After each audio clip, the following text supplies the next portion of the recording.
शूरांचा अपमान करणाऱ्यांच्या बाबतीमध्ये कायदा करण्यात यावा अशी मागणी उदयनराजे भोसलेंनी केली आहे। किमान 10 वर्षांची शिक्षा अवमान करणाऱ्याला मिळावी अशी मागणी उदयनराजेंची आहे। तर छत्रपतींचा अवमान करणाऱ्यांना टकमक टोकावरून ढकलून दिलं पाहिजे असं देवेंद्र फडणवीस म्हणाले।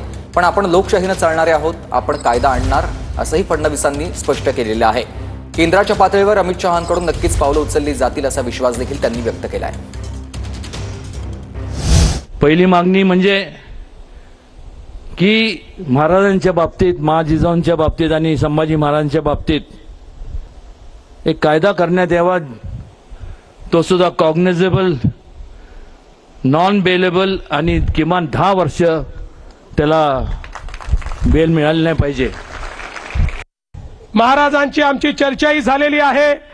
त्या संदर्भात जी योग्य कारवाई करायची आहे ती तर आम्ही करणारच आहोत, कारण आमचं सगळ्यांचंच मत आहे की महापुरुषांचा अपमान, छत्रपतींचा अपमान करणाऱ्याला तर टकमक टोकावरनच लोटून दिलं पाहिजे। पण आपण लोकशाहीमध्ये आहोत, त्यामुळे लोकशाही अनुरूप या ठिकाणी नियम तयार करण्याचं काम हे आपण निश्चितपणे करू।